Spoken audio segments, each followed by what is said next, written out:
56 ভোগের মধ্যে এই অন্যতম খিচুড়ি ভোগের যেমন তার স্বাদ, সেই রকম এই খিচুড়ি ভোগের পেছনে যে গল্পটা আছে সেই গল্পটাও আমাদেরকে অনেক কিছু শিখিয়ে দেয়।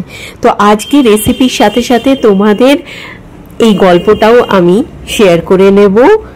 প্রথমেই জানিয়ে নিই শুভ রথযাত্রার শুভেচ্ছা আর জয় জগন্নাথ বলে আমরা আজকের রেসিপি শুরু করি।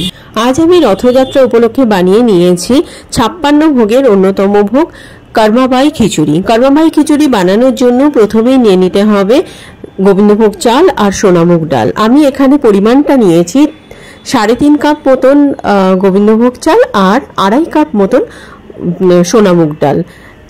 ভালো করে চাল আর ডাল ধুয়ে আলাদা আলাদা বাটিতে আমি 30 মিনিটের জন্য ভিজিয়ে রেখেছি। এই ভোগ বানানোর জন্য প্রথমে কড়াইয়ের মধ্যে দিয়ে নিয়েছি জলটা ভালো করে গরম হয়ে গেলে তারপরে বেশ ফুটে গেলে তারপরে দিয়ে দিয়েছি সেই ভেজানো চাল আর ডাল। লো ফ্লেমে বেশ ভালো করে এটাকে ফুটতে দেব। বেশ খানিকক্ষণ ফুটে গিয়ে যখন মোটামুটি 70% মতন সেদ্ধ হয়ে যাবে তখন দিয়ে দেব পরিমাণ মতন হলুদ, আর আমি এখানে ব্যবহার করেছি সন্দক লবণ। জগন্নাথ বাবার ভোগে কখনোই লঙ্কার ব্যবহার হয় না। এই খিচুড়ি বানানোর পেছনে একটা গল্প আছে, সেই গল্পও তোমাদের সঙ্গে শেয়ার করে নেব। এখানে দিয়ে দিলাম কিছুটা পরিমাণ তেজপাতা। ভালো করে নাড়াচাড়া করে দিয়ে দিলাম আদা বাটা আর দিয়ে দিলাম জিরে গুঁড়ো। জিরে গুঁড়োটা একটু দানা দানা থাকলে ভালো হয়। এবারে ভালো করে নাড়াচাড়া করে দিয়ে দিলাম গোলমরিচ। জগন্নাথ বাবার প্রসাদে কোনো রকম লঙ্কা গুঁড়ো বা কাঁচা লঙ্কা ব্যবহার হয় না, এখানে গোলমরিচের ব্যবহার হয়, সেই জন্য দিয়ে দিয়েছি পরিমাণ মতন গোলমরিচ। এবার গোলমরিচটা খুব ভালো করে চাল আর ডালের সাথে মিশিয়ে দিতে হবে। গোলমরিচ খুব ভালো করে মিশিয়ে যাওয়ার পরে দিয়ে দিতে হবে এখানে হিং। এই কর্মাবাই খিচুড়িতে হিঙের ব্যবহার হয়।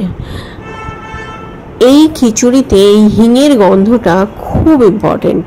হিংটা একটু বুঝে দিতে হবে।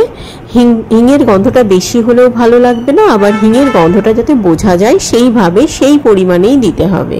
এখানে আমি কি পরিমাণে ব্যবহার করেছি তোমরা দেখেছো। এরপরে নিয়ে নেব প্রায় 3 টেবিল চামচ মতন ঘি। ঘিটা খুব সুগন্ধ হলে আরো ভালো লাগবে। এখানে ঘিয়ের ব্যবহারটাও কিন্তু বুঝে দিতে হবে। ঘিটা খুব ভালো করে মিশিয়ে দেওয়ার পরে এখানে দিয়ে দেব গুড়।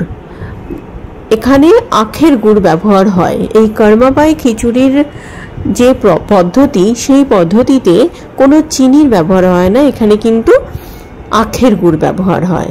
এবার আখের গুড়টা দিয়েও খুব ভালো করে মিশিয়ে দিয়ে এবার গ্যাসের ফ্লেম অফ করে দিতে হবে।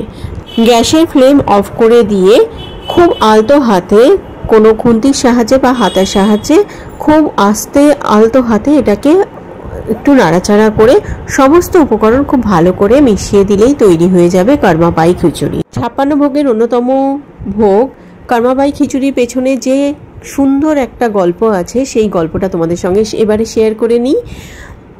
কর্মাবাই নামক একজন বয়স্ক মহিলা সন্তান স্নেহে জগন্নাথ বাবাকে প্রতিদিন খিচুড়ি বানিয়ে খাওয়াতেন। জগন্নাথ বাবা পরম তৃপ্তিতে এই খিচুড়ি খেতেন।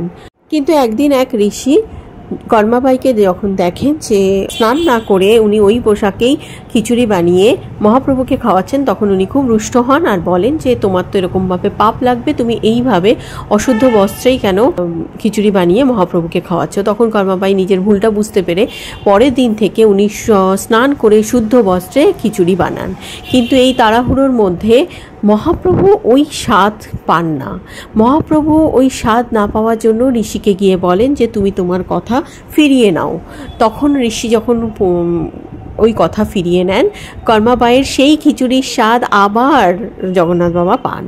একদিন জগন্নাথ বাবা ভীষণ কান্না করছিলেন, বলেন যে আজকে আমার কর্মাবাই মারা গেছেন, আমি আমার মায়ের হাতের এই খিচুড়ি আর পাবো কী করে।